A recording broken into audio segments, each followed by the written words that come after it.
Thursday morning கோயிலுக்கு கிளம்பலான்னு பார்த்தோம். ஆனால் ரொம்ப வெயில், என்னால் ரிட்டன் வரும்போது ஓவர் ஹெட்டேக் ஆகிடும். ஸோ ஈவினிங் மேலே போய்க்கலான்னு ஒரு 5 o'clock தான் கிளம்பவே ஆரம்பித்தோம்.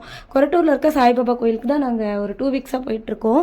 ரொம்பவே சூப்பராக இருந்துச்சு. இந்த வாட்டி கிளம்பி நாங்கள் போகும்போது அங்கே ஈவினிங் கரெக்டாக வந்து ஆரத்தி பார்த்தோம். ரொம்ப சூப்பராக இருந்துச்சு. இப்படி தான் எதிரிங்க உருவாகுவாங்க போல். ஒரு 2 daysக்கு முன்னாடி வந்து நான் ஒரு வீடியோஸ் போட்டிருந்தேன். அப்போ ஒரு மைண்ட் ப்ரெஷரில் இருந்திருந்தேன்.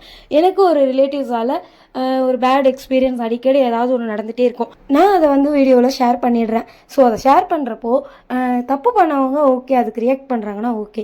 ஆனால் நான் நினைக்காதவங்களாம் வந்து அதுக்கு ரியாக்ட் பண்ணிவிட்டு ரெஸ்பான்ஸ் பண்ணிவிட்டு நம்மளை ஒரு மாதிரி பண்ணும்போது தான் நம்மளுக்கு ரொம்ப கஷ்டமாக இருக்கும்.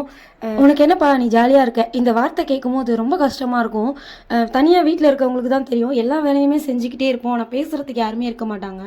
ஒரு ஒரு அனாதையாக இருக்க மாதிரி இருக்கும். நம்மளுக்கே உடம்பு சரியில்லைனாலும் ஏதோ ஒரு மயக்கம் போட்டு விழுந்தாலும் தனியாக மயக்கம் போட்டு விழுந்து நம்மளை எழுந்து டேக் கேர் பண்ணிக்கிற மாதிரி இருக்கும். அப்போ தான் ரொம்ப